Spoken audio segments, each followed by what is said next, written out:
మన సిటీ వాళ్ళంతా ఈ పల్లెటూరులో బతకలేరబ్బా. ఆమా ఏంది తాత? ఒరే వేరుశనగ పప్పులా? పల్లెటూరులో కూడా మంచోళ్ళు ఉన్నారా?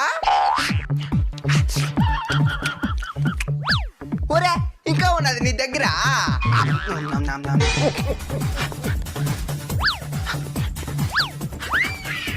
ఇందా ఏంది తాత అదే?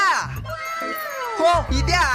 మీరైనా చెప్పండి సార్, ఆయనకి షుగరు, అదే పనికి వాటినే కొనుక్కొని తింటున్నాడు. ముసలి కాడ చెప్పాలో నీకు తెలీదు, నేను చెప్తాను నువ్వు. అదంతా ఎక్కువగా తినకూడదు తాత. అవును, నాకు ఒక డౌట్, నీకు పల్లెలే లేవు, వాటిని ఎట్టా నెవులు తింటున్నావు? నవలన్నైనా సప్పరిచ్చేస్తా. సప్పరిచ్చేస్తావా?